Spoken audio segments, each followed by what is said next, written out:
Hey guys, Shay Pepler here on my YouTube channel again in my office. Once again, lack of creativity as to where to film these. I'm joined not with, our draft expert, Russ Lande. Old friend, old buddy. That's right. We Yeah. have. We've been From working together for a TCS, while. which doesn't exist anymore. I know. Sad days. R.I.P. TCS. Heisman finalists came out last night. Let's talk about the Heisman finalists that can enter the draft and how they will fare in the Okay. NFL. Let's start with Johnny Manziel. Jameis Winston can't go to the draft Nope, this year, can't go so this year, and he's already had enough talk, Media, that's for sure. surrounding his name. We don't need to get into him. Let's talk about Johnny Manziel. How do you think he'll do in the NFL?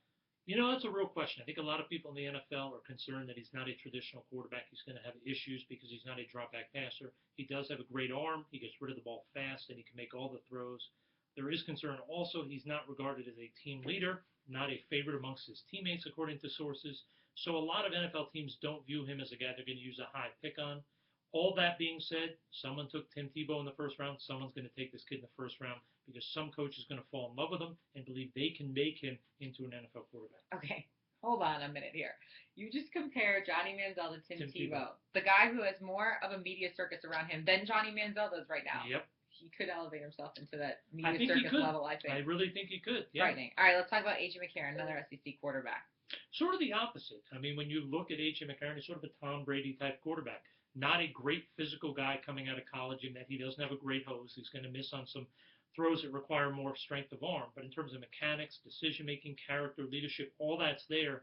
Don't be shocked if he goes in the second or third round. And 2 years from now, if he improves that arm strength, he becomes a frontline NFL starter, just like Brady did. And that's kind of what he did at Alabama, too. He kind of, he even said himself, Nick Saban was always correcting him, fixing his mistakes, and now he just lets him control what's going on in the field. Yep, very similar. Let's talk about Trey Mason. If you didn't know his name before the Iron Bowl, certainly you know his name now. He's running all over everybody. What about him?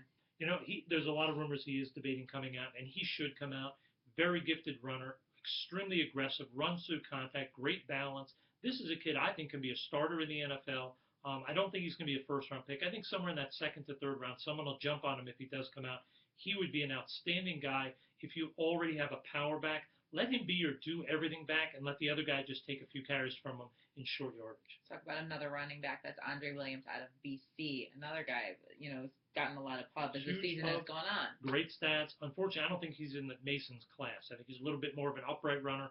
Doesn't have that side-to-side agility that the rare running backs do. I think someone in that third to fifth round will take a shot. But to me, he's more of a backup guy who's going to need to prove he can be a starter rather than a guy who's going to come in with all the hype as sort of a high-end pick that you expect to be the starter. Last guy, Jordan Lynch, Northern Illinois quarterback. They were undefeated this season until they lost that heartbreaker against Bowling Green. He was amazing this year. He was, but not so much when it mattered in that final conference championship game. So what do you think about him?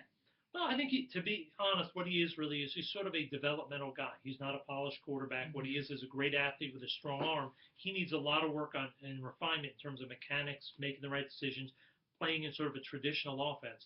He'll be a late-round pick or a priority free agent that a team sticks on the practice squad for a year and tries to see if he can become a quarterback, a la sort of a backup to Russell Wilson. Maybe he's that guy who can sort of sit behind him and come in if things go bad. But he's not even a sure thing to be on a roster next year. It's probably 50-50, unfortunately.